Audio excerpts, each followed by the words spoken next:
Hi, welcome back to Arbitrary 20. Today we're going to be talking about the feats that are in the new Unearthed Arcana. Alright, the first one is Elemental Touched. You've been exposed to the primordial magically elemental planes, granting you a measure of control over the natural world around you. You get Druidcraft or Thaumaturgy, and you get to choose the spellcasting ability for it. Whenever you finish a long rest, you can choose which element you are attuned to, air, earth, water, or fire. Depending on your choice, you get a bonus action for one of the following effects. With air, you get a flying speed equal to your walking speed until the end of your turn. If you're airborne at the end of the turn, you aren't held aloft, you fall. And for earth, you cause the ground within 30 feet of you to become difficult terrain for 1 minute, or until you create this effect again. During that time, you can move across that difficult terrain without spending extra movement. And for fire, you surround yourself in a cloud of ash and smoke until the end of your turn. Your movement doesn't provoke opportunity attacks. And for water, you create a forceful surge of water directed at a creature within 15 feet of you that you can see. The creature must succeed a strength save, and the DC is based on your spellcasting ability modifier, or be pushed up to 10 feet away, and the water vanishes immediately after the creature succeeds or fails. You can create this effect a number of times equal to your proficiency bonus per long rest. Starting off, pretty cool. It's got some versatility at least. Yeah, you can set it up for the day. I don't know if any of these effects are like outstanding, but I think fire is kind of bad, but it's a, I guess you get it gives you disengage as a bonus action, but water is honestly probably the worst actually. Just a 10 feet push and nothing else. Pushed movement doesn't provoke opportunity attacks, right? No. Okay. Kind of rough. I mean, if you don't have a bonus action though, like this feat could change how you play the game. That's true. Bit. Yeah. Like, could be a bonus action on a couple of your turns. The only issue is you kind of have to choose it for the day. So. Earth is really interesting. Yeah. Earth is interesting, but. Okay, none of them are really like terrible, but I think the like outstanding ones are definitely earth and air. Yeah. Like fire and water, I feel like are situationally good, or like maybe a specific build makes them good. But I feel like air and earth will always be pretty decent. Yeah. Or I guess earth, you probably want to be a melee character, but. I mean, earth says that it's for all difficult terrain for that minute. So you could put difficult terrain somewhere. But not for you, yeah. And it's the ground within 30 feet of you. Well, I'm saying like no difficult terrain impacts you for that minute, technically. Across ground that is difficult terrain without spell. That's true. So maybe it'll come up. It's interesting. Cool as a bonus action. Not bad. Next up, we have Ember of the Fire Giant. Prerequisite of 8th level, and you've manifested the fiery combat emblematic of fire giants, granting you the following benefits. Born of Flame, you have resistance to fire damage, and we have Searing Ignition. When you take the attack action on your turn, you can replace one of your attacks with a magical burst of flame. Each creature of your choice within 15 feet of you must make a dexterity saving throw based on your Constitution modifier. On a failed save, a creature takes fire damage equal to 2d6 of your plus your proficiency bonus and is blinded until the start of your next turn. On a successful save, the creature takes half as much damage with no additional effects. And you can use this a number of times equal to your proficiency bonus per long rest.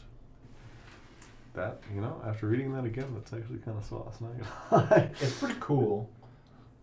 Fire damage plus blind is pretty decent, depending on the enemies you're fighting. It's slightly sad. It replaces your damage, which is the 2d6.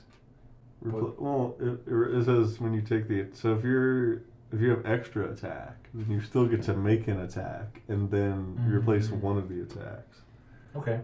Yeah, that is pretty cool. The blinding, I feel like, is underrated in my opinion. Like, blind is really cool. Yeah, unless they have like blind sight, but not a lot of enemies do. Yeah.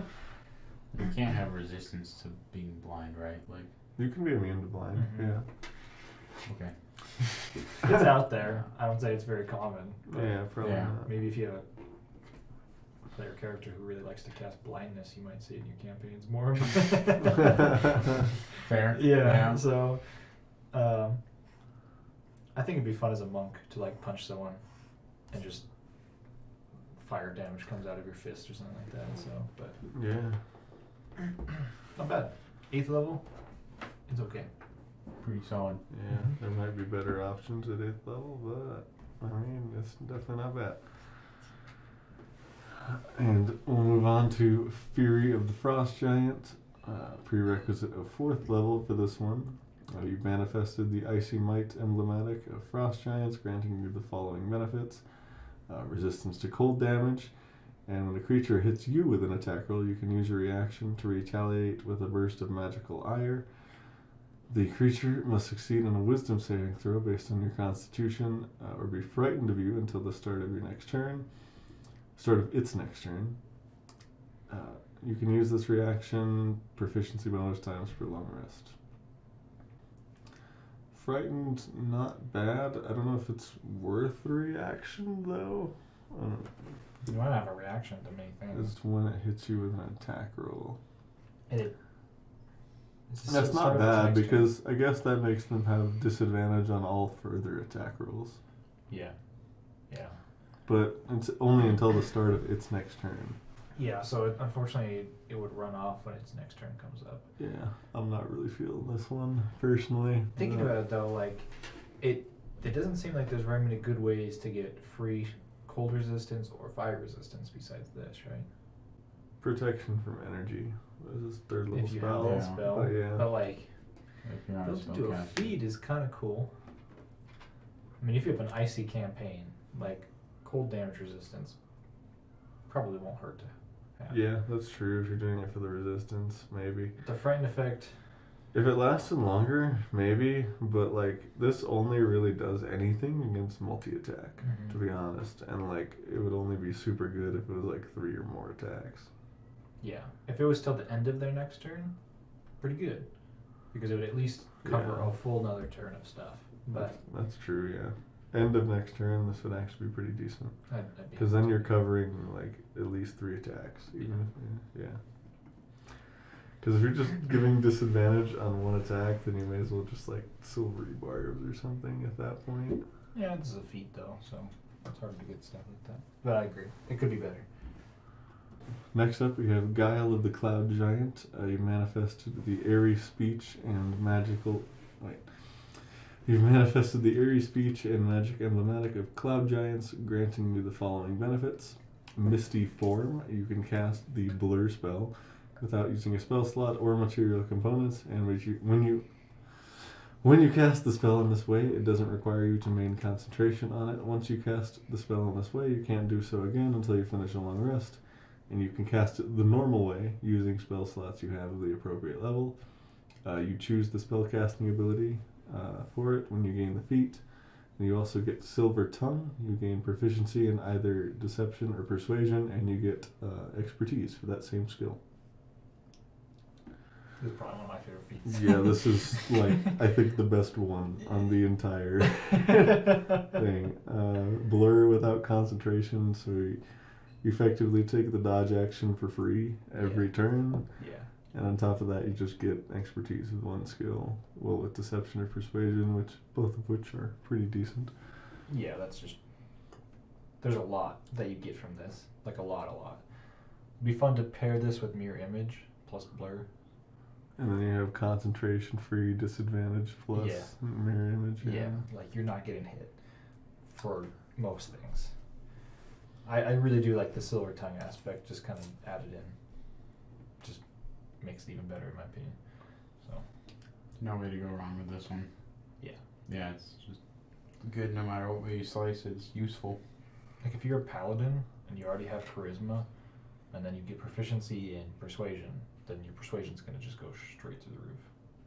So, or you get expertise in persuasion, so it's even better. And if you're a sorcerer, you could quicken the blur and still do something on your turn, and then That's true. Yeah. You have a minute of disadvantage that you only used a bonus action for. Yeah. This is a really good feat. That's all I have to say about it. All right. Next up, we have the Keenness of the Stone Giant with the prerequisite 4th level.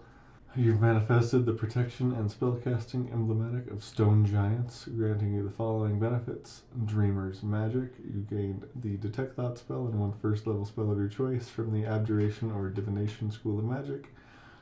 You get 1 free cast of each of them per long rest, and you can use your spell slots as well.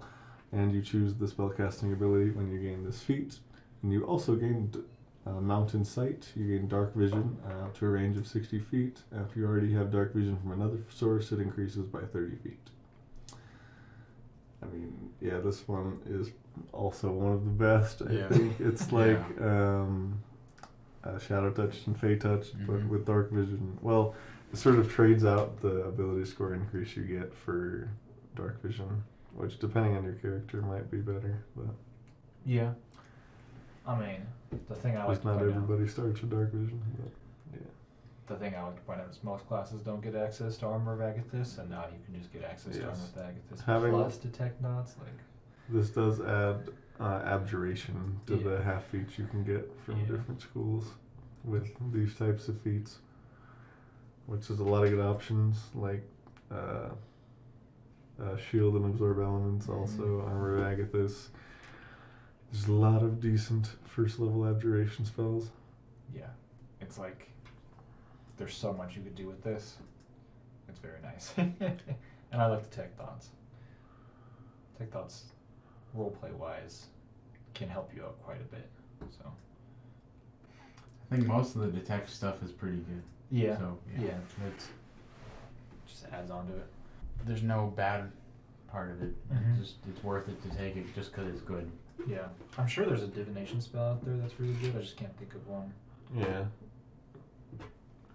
Divination, I think you can already get from Fey Touch or Shadow Touch. This just puts Abjuration on Oh, okay, is that what I'm saying? Yeah. Okay, yeah. Okay. the. Yeah, Divination wouldn't be bad, but I think you're probably going to want to go with an Abjuration choice if you're taking this. Yeah, between Shield and Armor Agathis, like, it just doesn't matter. Alright, so next up we have Outsized Might. This one has no prerequisite, so you could take it at level 1 if you had Variant Human or Custom Lineage. You've absorbed primeval magic that allows you, despite your relatively small stature, to embody the might of titanic creatures. This grants you the following benefits. Little but mighty. You gain proficiency in the athletics or acrobatics skill. You get powerful builds. You count as 1 size larger when determining your character. You count as 1 size larger when determining your carrying capacity and the amount you can push, drag, or lift. And you have advantage on saving throws against being moved or knocked prone. How do you feel about it? I think it's okay. I don't think I would ever take this personally. I couldn't see myself taking it, but that is better than some of the feats in the game, in my opinion. Oh yeah, I mean, there's some it's not hard to beat, but yeah. Yeah, I mean, I'm just saying, like, it seems like all of these aren't the bottom of the tier, at least. Like, you could probably find use out of all this stuff. I do think it is cool, but I agree it's also, like you guys have said, it's okay. But I do like the last one, the Stalwart. I think it's kind of unique. I'm sure it's probably also available in other parts of the team. No? This is new? Not that I've noticed before. It is pretty rare. I think it's cool. I mean, like, the chances of that happening are slim. Like, maybe not slim, but, like, it might not happen, but it could happen. And I think it's cool that the ability that they put it in that gives you the advantage.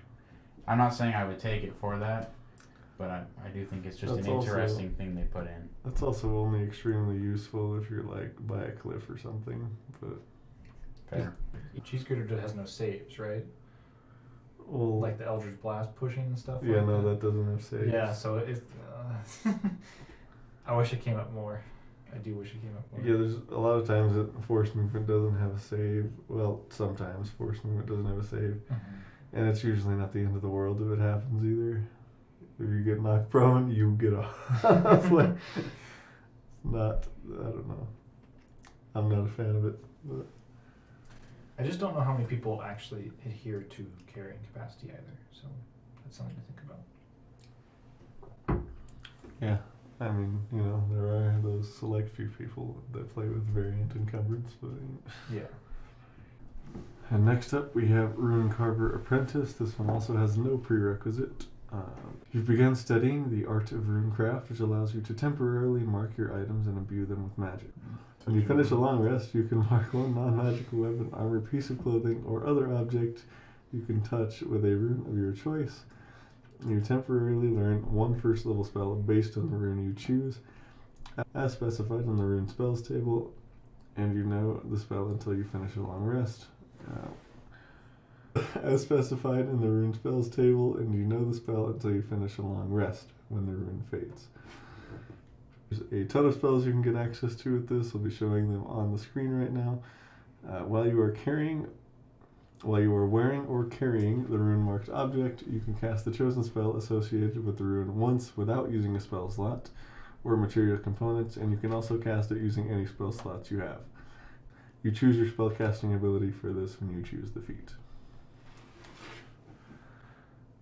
This one is insane.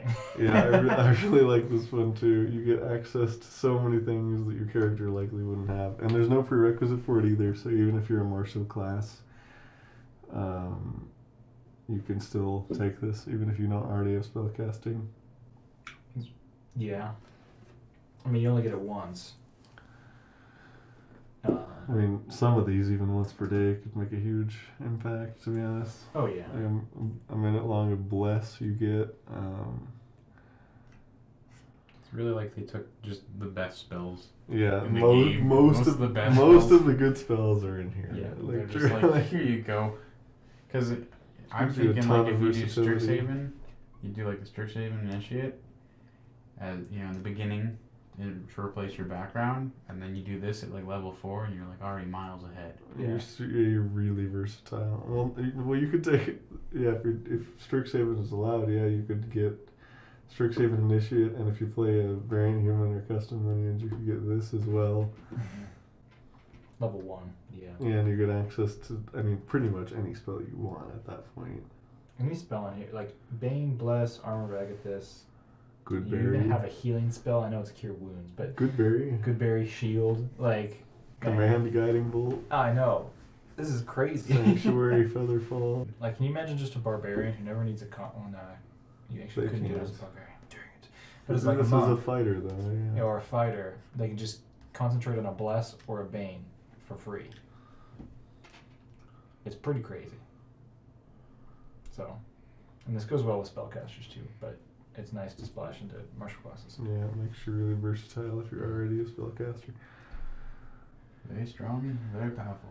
Yeah, there's so many builds to go with. I don't think you need to go into super detail about it. But it gets even better because there's sort of a stacked feat that goes with this, Rune Carver Adept.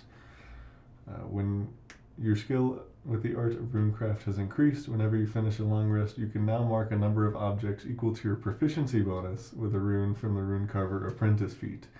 An object can only have one rune at a time, and you must inscribe a different rune on each object. So you thought that was good, now you can have 2 of them, and then eventually you can have 6 of them. Yeah. You're almost doubling a sorcerer's spell list. Like, It's pretty. it's a You little do crazy get to think a about. lot of. This is probably like the most first level spells you could ever have like prepared at once. Well, some of these, a Oh, lot of these like- are good upcasting too. So like, I mean, more or less, yeah. Bless, Armor of Agathis, Bane. Those are all decent I think you mentioned upcasting. Sanctuary. Sanctuary's on here too, which is crazy. So yeah, Yeah. there's just so much you could do. Well, with and this. then all the free casts too, like your resource game is just insane. Like once you level up one more time to level 5, you effectively have 7 first level spell slots. If you're a full caster. Yeah, that's true. That's true. You can also do, if you take Variant Human with Strixhaven background, Yeah. at level 1 you could Goodberry juggle. Yeah. Yeah. With the 5 familiar Goodberries. Kind of crazy. Level Kinda 1 crazy just got stuff. more fun. Yeah, no. I mean, level 1 kind of sucks, but like at level 4, even if that's still good. So you could have a barbarian doing it. This one's just really cool. Very cool. Next up, we have the Soul of the Storm Giant. This one does have a prerequisite of 8th level. You've manifested divination abilities and Tempest magic emblematic of the Storm Giants, granting you the following benefits. Maelstrom Aura. As a bonus action, you surround yourself in an aura of magical wind and lightning that extends 10 feet from you in every direction, but not through total cover. It lasts for 1 minute or until you're incapacitated. While the aura is active, attack rolls against you have disadvantage. And whenever a creature starts its turn within the sphere, you can force the creature's speed to be halved until the start of its next turn. Once you use this bonus action, you can't do so again until you finish a long rest.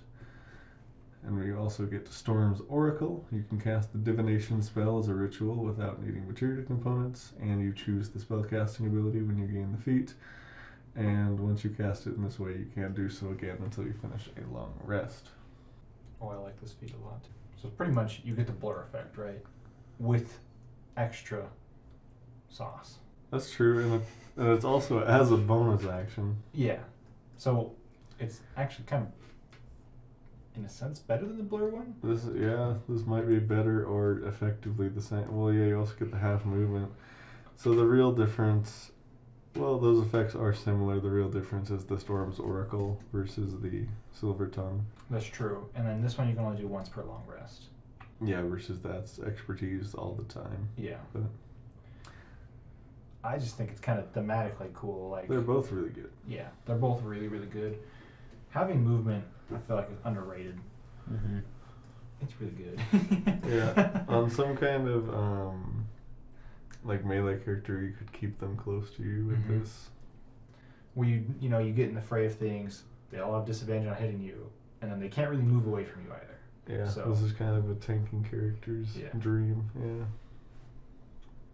And divination could come up. I mean, if you like have a burning question or something that you really need to ask, you just consult a god or something like that, and there's a chance it goes well for you, which is kind of cool. Yeah. Like you said, the real thing is, do you want expertise in charisma or persuasion? Yeah, I think this is really, potentially both of these, right? Well, no, 'cause they wouldn't stack because you can't get double disadvantage. That's what I'm saying. Like, Yeah, that's someone fair. might think that you could get double disadvantage. You just enlightened them, because I wouldn't have known. Just Open your third eye, dude. divination. Lastly, we have Vigor of the Hill Giant, prerequisite a 4th level. You've manifested the resilient emblematic of Hill Giants, granting you the following benefits. Bulwark. While you are subjected to an effect that would move you at least 5 feet or knock you prone, you can use your reaction to steady yourself. You are then neither moved or knocked prone. Hardy Health. And we also get Hardy Health. When you are subjected to a spell that restores your hit points, you can regain additional hit points equal to your Constitution modifier. You can regain these additional hit points a number of times equal to your proficiency bonus per long rest. It's alright.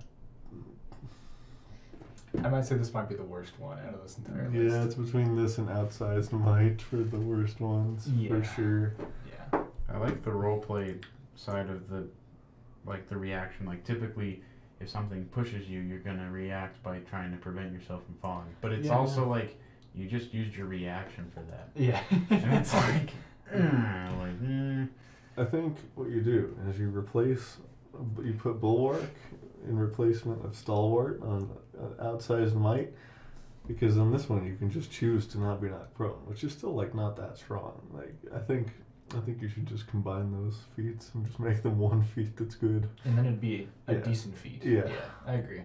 Yeah. I think you can just combine them and make them one actually good feat or something like Yeah, that. because there's enough effects to make it good. Yeah. Mhm. I mean, yeah. It's hard to know when these will come up. Those two feats specifically, like this feat. It just doesn't seem to come up very often. I think rarely. Yeah. yeah, I don't think it's probably been like a total of 3 times in John's campaign that I've been knocked prone. And most of them was because of my own stupid decisions. I think so. it's because you fell. Or I fell. Or Yeah. I fell. You know. So like. Does that work like that though? Can you just like superhero land if you're falling? You can just use your reaction just to land instead of being knocked prone, I guess. No.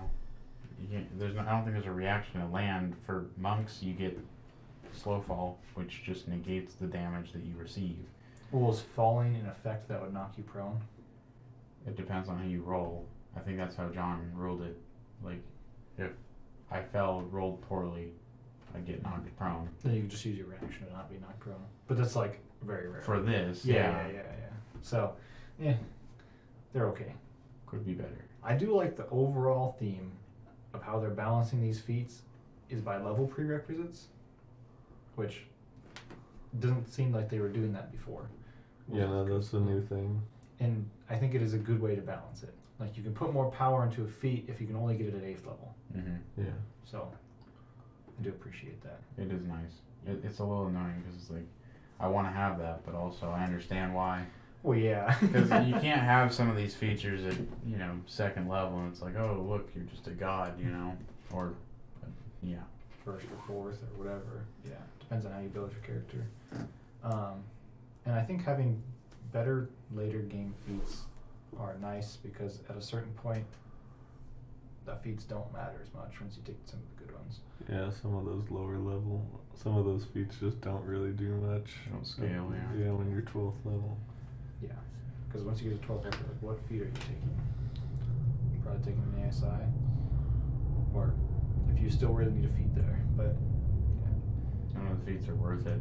Doesn't Yeah. seem like it. No, it's a hard choice. These all give cool stuff. Depends on the character, but yeah, Sure. I like feats scaling better like this. Yeah, but it seems like, once you take Warcaster and probably Fey Touched a +1 to get, a half score increase, half feat, there aren't very many options for you. So, Yeah. I do enjoy having these options. Overall, they all seem good. Alright, well, thank you for watching. If you would like to read the full Unearthed Arcana, it'll be in the description down below. And if you want to check out what we thought about the subclasses of this UA, you can click here.